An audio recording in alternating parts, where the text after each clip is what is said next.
ఈ రోజే డౌన్లోడ్ చేయండి, మీ ఫేవరెట్ షోస్ చూడండి.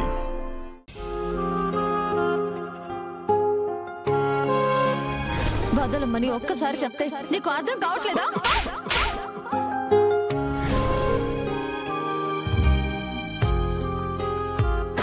అలా చేయి చేసుకున్నప్పుడే నువ్వు తిరిగి లాగిపెట్టి ఒకటి కొట్టుంటే అప్పుడు తెలిసేదన్నా తనకి.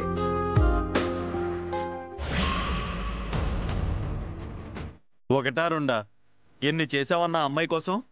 ఆఖరికి ఆ అమ్మాయి కోసం చెప్పులు కూడా మోసావన్నా.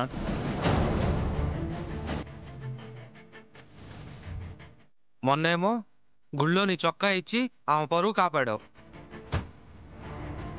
కాబోయే మే 20 ఉండి అన్నీ చేస్తే చివరికి నిన్ను ఒక జోకర్ని చేసింది కదన్నా.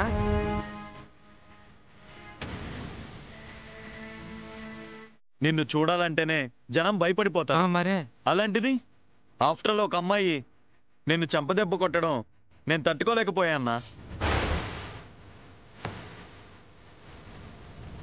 ఏంటి, సిద్ధుని చంపదెబ్బ కొట్టారా?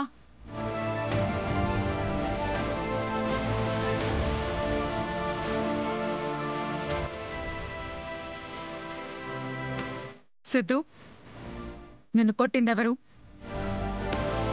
సిద్ధు, నిన్నే అడిగేది, నిన్ను కొట్టిందెవరు? మీరైనా చెప్పండి. మిమ్మల్ని అడిగేది.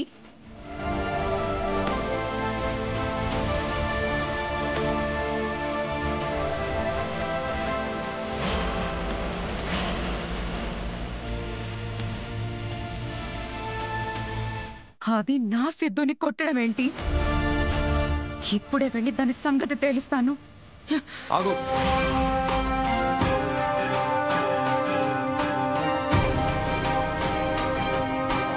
ఇది నీకు సంబంధం లేని విషయం. నా భర్తకి అవమానం జరిగితే నాకు సంబంధం లేదంటావేంటి సిద్ధు? పెళ్ళవకుండా నేను నీకు భర్తను ఎలా అవుతాను? నిశ్చితార్థం అయింది కదా, అంటే సగం పెళ్ళి అయినట్టే కదా. సగమే అయింది,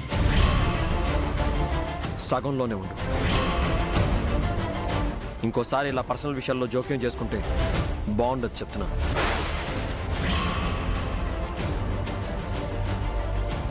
నువ్వు నీ పర్సనల్ అనుకుంటున్నావు, కానీ ఎప్పుడైతే హాస్పిటల్లో మనకి ఎంగేజ్మెంట్ అయిపోయిందో అప్పుడే నువ్వు నా పర్సనల్ అయిపోయావు.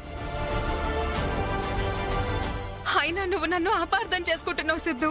నువ్వు నన్ను అర్థం చేసుకోవడం లేదు. చూడు, నీకు మళ్ళీ మళ్ళీ చెప్తున్నాను, నువ్వు అనవసరంగా మా ఇద్దరి మధ్యలోకి వస్తే నేనేం చేస్తానో నాకే తెలియదు. నేను కూడా అదే చెప్తున్నాను సిద్ధు.